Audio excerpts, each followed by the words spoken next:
Hey everyone, it's Mace1370. Before we get into the match today, please make sure to like, subscribe, and hit that notification bell. So I select ML Taiwan for my pre-ban here. I've experimented with a few others and I keep coming back to ML Taiwan. He's such a strong, oppressive unit. It's hard for me to justify banning anybody else at this point. I also have access to most of the other units. The opponent pre-bans Ruel, which is not a common pre-ban, but you run into it every so often. I first pick Fallen Cecilia, which is a popular first pick in this meta right now. She offers a ton of damage mitigation, so she's really a backbone, to a strong bruiser team. The opponent takes ML Crow, another popular pick in the meta, and Alencia. So he's going to have access to immunity and defense buff, which is a very strong combination. ML Crow also does, it feels like an oppressive amount of damage, which is odd because you look at the numbers and it's only 5,000 or 6,000 to each hero. But the fact that it's true damage, it just pierces through everything, and a lot of people have been building their heroes to have high defense because it scales well with Frenzy, and ML Crow doesn't care about defense, and so his damage just kind of runs over them. I'll be interested to see if he stays a viable hero in the future, if people start rebuilding their heroes with higher max health perhaps to counter him. I pick Falconer Clury and Remnant Violet here after Fallen CC. They're a strong combo because you can speed tune them to go very quickly and one right after the other, and just wipe a unit out from your opponent at the beginning of the match. It makes it very hard for them to recover. They take Fire CC, who's gaining more popularity. She can also grant immunity to your team, she can provoke the enemy team and really stall them out.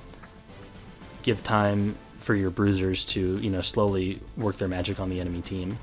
The opponent also takes Spectenny here, presumably because I haven't taken any AoE. I think it was maybe a little early for them. I think they probably should have taken Spectenny maybe 5th, depending on what I took here. Perhaps they were trying to deny it from me, but they already have a fair bit of AoE going on with ML Crow, Alencia's S3, Fire CC, can AoE provoke, etc. So since they have a lot of buffs on their team composition and not a lot of cleansers, and they only have one pick left, I elect to take Basar and Dizzy. Even if they pick a cleanser here, I can just ban it out, and then they essentially either need to give me free reign to have a ton of debuffs on them, or they need to give me free reign to have Falconer Clury and Remnant Violet. This was also a way that I could answer the Spectenny pick, because both Basar and Dizzy are AoE units and have debuffs. Basar's on Crown, Dizzy's on Violin, so she can strip away their buffs. Basar just has it built into his kit, and then he has Crown so he can stun. So 1 or 2 stuns on Spectenny means she's essentially useless for the game. They draft Ray for their 5th pick, and I debate about taking out the Fire CC to lower their mitigation so that I can kill Spectenny more quickly, but I reconsider because my team doesn't have strong AoE damage. It's going to be a slow, grind with debuffs, so even taking out the mitigation doesn't mean I'll be able to kill Spectenny quickly.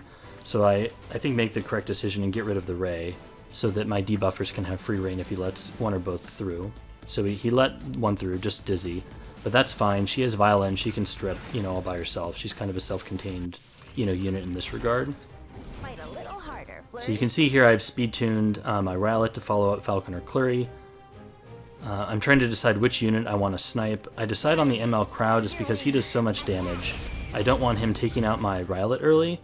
It's true damage and it can just run through Violet even with misses. Unfortunately, I didn't get the defense break. It's kind of the story of everybody's life with Falconer Clury. She has so many 15% checks built into her S3, it feels like something inevitably gets resisted.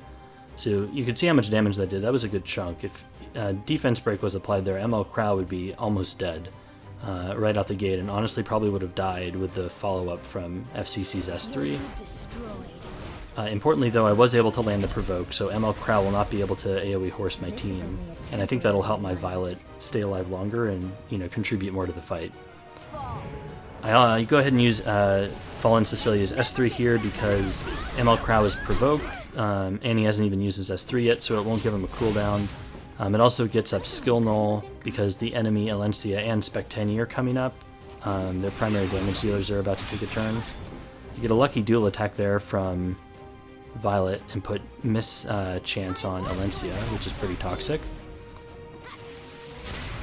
She uses her S3 to get up defense break. Defense buff. Luckily, the skill null, mitigates the vast majority of that damage. And you can see Dizzy's already stripped away a few buffs.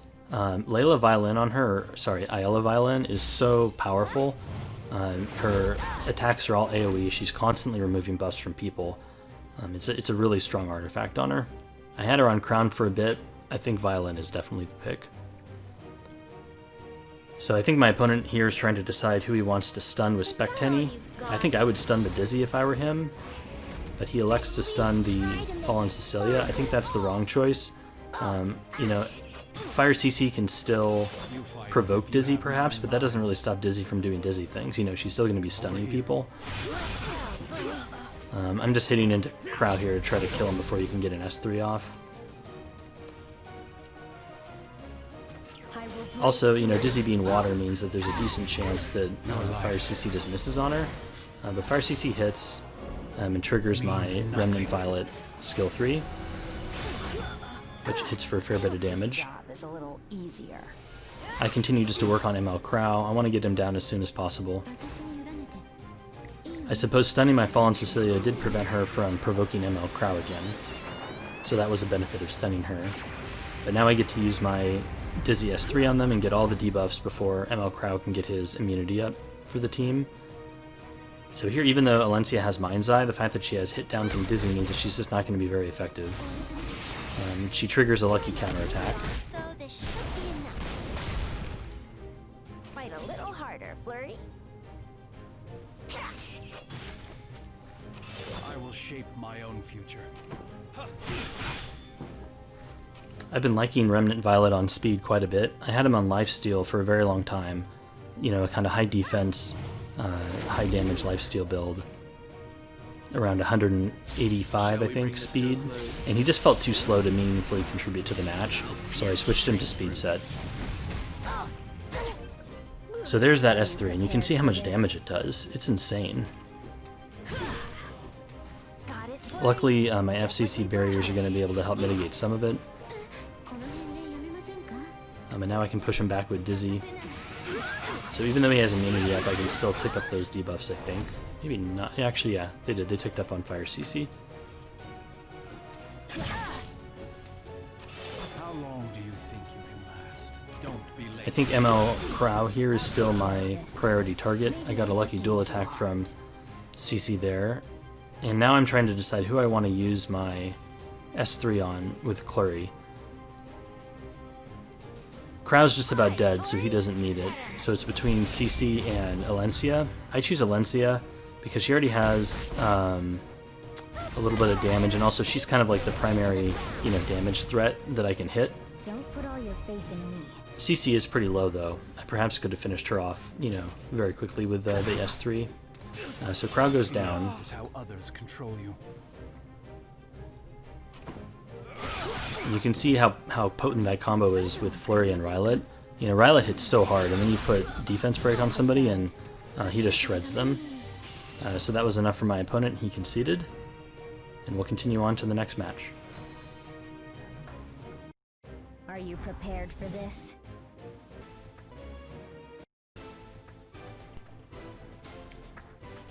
Okay, so getting into the second match, the opponent pre-bans Alencia, which is an interesting pre-ban. I don't see this very often. They first picked Diane, so I presume that they didn't want their buffs from Diane to be stripped off by an Alencia. There's other strippers though, so I'm not sure how strong of a choice this is. Either way, I get two picks here. I assume they're going with a Bruiser team because they picked, you know, a Soul Weaver that buffs their team, so I think it's a safe bet that they're going to, you know, make a Bruiser composition.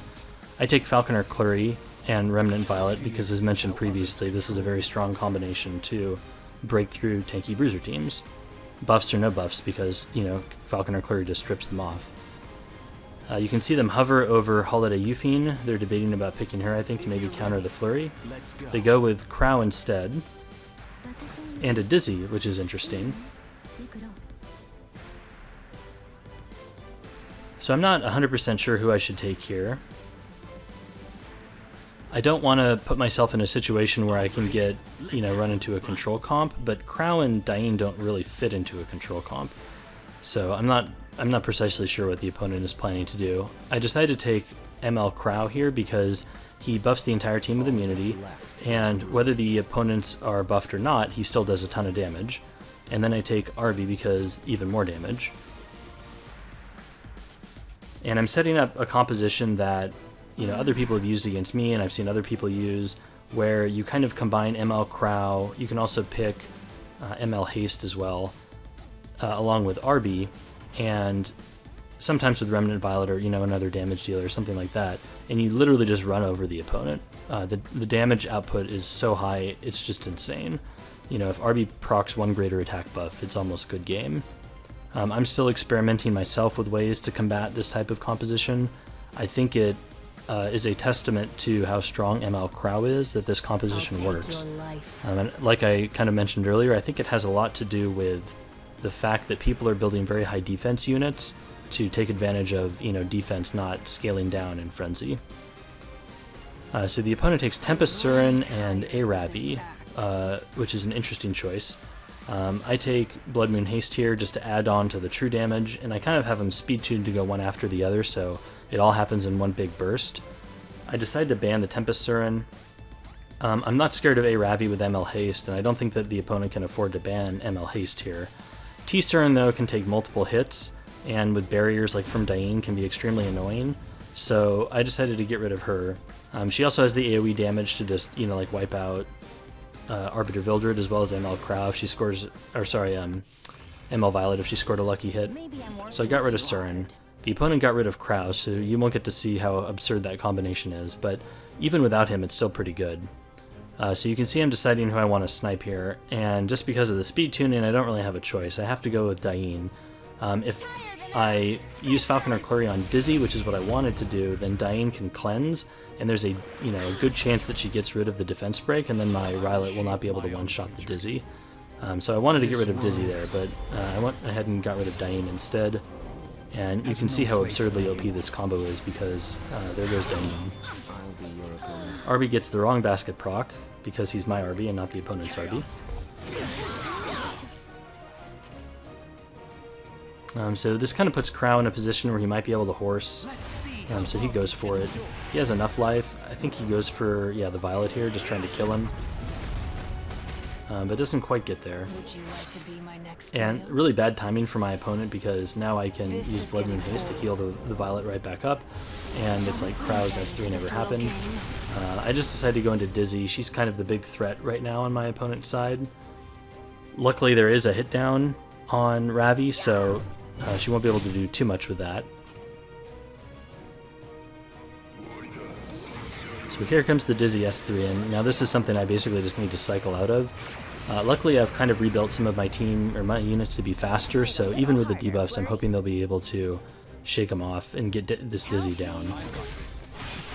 Very lucky dual attack there from Remnant Violet, but he misses and then he triggers a counterattack which stuns my Vildred, so I guess not a lucky attack. And then he misses again and triggers another counterattack and I get stunned.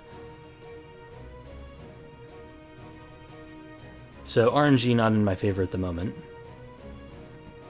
Crow can go ahead and put up defense buff here, so it's going to take just that much longer to get rid of the Dizzy. Come. I think if Dizzy had managed to not stun there, it would have been instantly good game because Vildred would have just killed her here. Instead he got a dual attack off Ravi, essentially killing my Violet. So I was a little scared at this point. Luckily Arby can still come back and do his thing.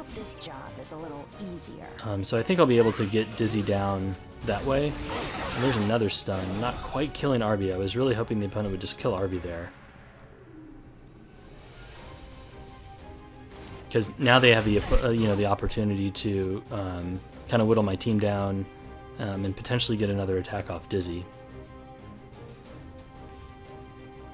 Luckily I do have ML Haste, so even though the opponent's going to try to revive here, it's going to bite them, I think, because everybody gets the barrier now, and this time I do get the basket proc, and I have souls to burn. This is a testament to Arbiter Vildred still being, a stupid hero. And the fact that you compare him with ML Haste to fairly good effect makes it that much worse. So you can see he literally just deletes the enemy team there, and puts hit down on everybody. I think it's dumb. And you can imagine comboing that, with Crow's S3, it just wipes everybody out effectively.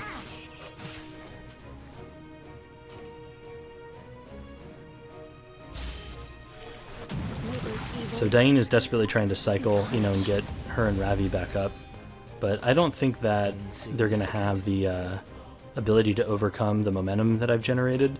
Arby has another S3 here, and I think burning is just the right choice. You know, just keep the pressure as high as possible. I'm not really going to use burns for anything else. My Clury has enough effectiveness that, you know, if I get 15%ed, I get 15%ed and whatever. Deciding who I want to use Clury's skill 3 here on. I decided just to save it and kill the Dain. I could have, you know, gone for the Ravi there with the skill 3, but all my heroes are at really high health, and I don't think it's really necessary. Either way, the opponent concedes. Alright, thanks for watching. Later.